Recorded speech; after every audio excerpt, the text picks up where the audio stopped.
a recession looms. Economic indicators point to trouble ahead. The US economy is often described as resilient. It has weathered many storms, including the 2008 financial crisis. Yet today, many signs point towards a potential recession. While not a certainty, the economic indicators are flashing warning signs. From real estate to consumer behavior, imbalances are emerging that could spell trouble.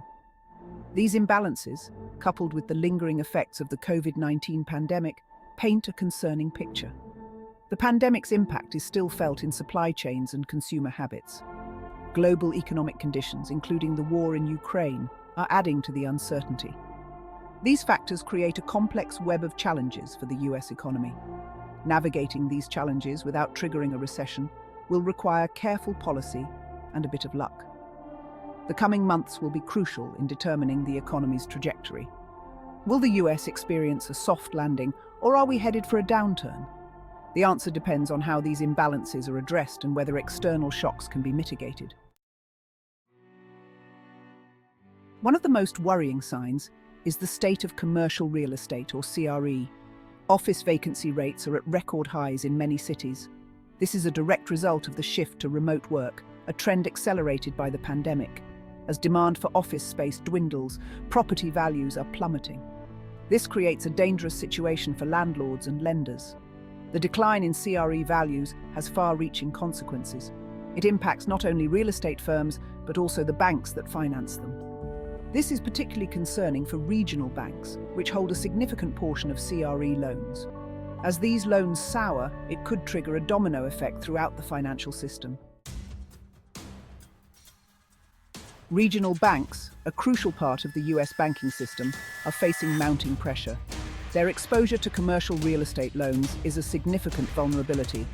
As CRE values decline, delinquency rates on these loans are rising. This puts a strain on the bank's balance sheets and their ability to lend.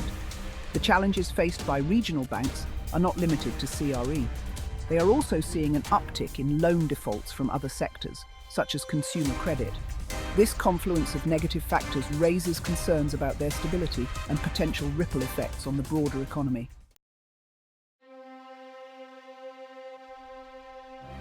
Section 4. The housing crunch, a problem for everyone.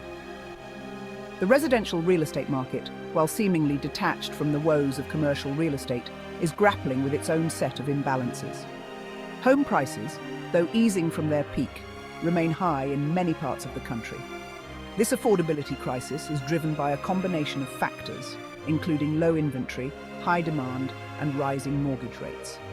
The lack of affordable housing has profound consequences for individuals and families. It exacerbates inequality, limits geographic mobility, and puts a strain on household budgets. For many, owning a home, a cornerstone of the American dream, feels increasingly out of reach. Section 5. Consumers on edge, spending now, worrying later. Consumer behavior is another area of concern. Despite high inflation and economic uncertainty, consumer spending has remained relatively strong.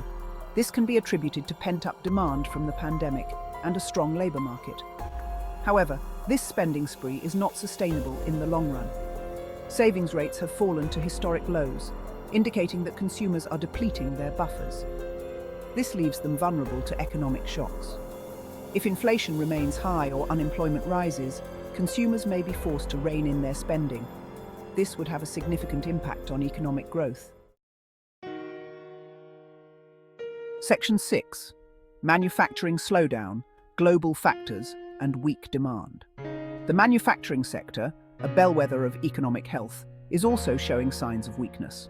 After a brief period of post-pandemic recovery, manufacturing activity has slowed in recent months.